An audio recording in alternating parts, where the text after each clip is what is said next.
আমরা এই মুহূর্তে একটু ঈদ কেনাকাটার খবর জানতে চাই, যাব চট্টগ্রামে। সেখানে আমাদের সহকর্মী আছেন ফেরদৌস লিপি, তার কাছ থেকে জানবো চট্টগ্রামে ঈদ কেনাকাটার সবশেষ কি তথ্য রয়েছে। লিপি, আমাদেরকে যদি ঈদ কেনাকাটার খবর জানাতেন।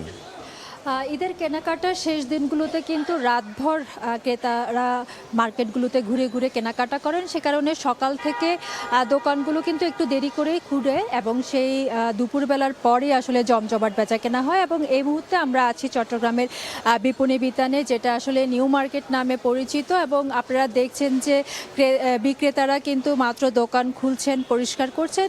বেশ কিছু ক্রেতা উপস্থিতি আমরা দেখতে পাচ্ছি, কিন্তু বিক্রেতারা জানিয়েছেন বেলা 2টার নাগাদ আসলে আবার জমজমাট হবে আজকের কেনাকাটা। এবং যেহেতু শেষ মুহূর্তের কেনাকাটা, আমরা দেখেছি যে ক্রেতাদের সাথে যতটুকু কথা বলেছি তারা বলছেন যে তাদের প্রধান যে ঈদের পোশাক সেটা আসলে ইতিমধ্যে কেনা শেষ। এখন মূলত যেটা ভিড় লক্ষ্য করা যাচ্ছে সেটা হচ্ছে জুতার দোকানে এবং বিভিন্ন ধরনের অর্নামেন্ট সহ অ্যাক্সেসরিজ যেসব দোকানগুলো আছে সেখানে মূলত বেচা কেনা হচ্ছে। আর এর বাইরে আত্মীয় স্বজন কিংবা বন্ধু বান্ধবদেরকে ঈদের যে উপহার পোশাক হিসাবে দেন অনেকে, সেই কেনাকাটাটা কিন্তু ক্রেতারা করছেন। এবং আপনারা জানেন যে চট্টগ্রাম নগরীতে কিন্তু প্রায় 5 শতাধিক মার্কেট রয়েছে এবং সেই মার্কেটগুলোতে কিন্তু একদম ঈদের শুরুর আগে থেকে, অর্থাৎ প্রায় 1 মাস আগে থেকে তাদের ক্রেতারা যে কেনাকাটা সেটা শুরু হয়েছে এবং সেটা চলবে চাঁদ রাত পর্যন্ত। এবং সেই যে জমজমাট কেনাবেচা সেটা কিন্তু আমরা দেখেছি একদম ফুটপাত থেকে শুরু করে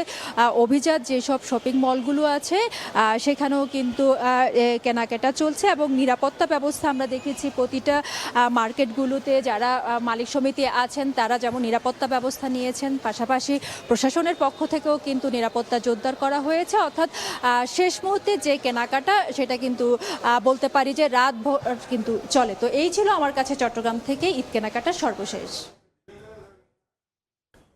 চট্টগ্রাম থেকে সহকর্মী ফেরদৌস লিপি জানাচ্ছিলেন ঈদ কেনাকাটার খবর।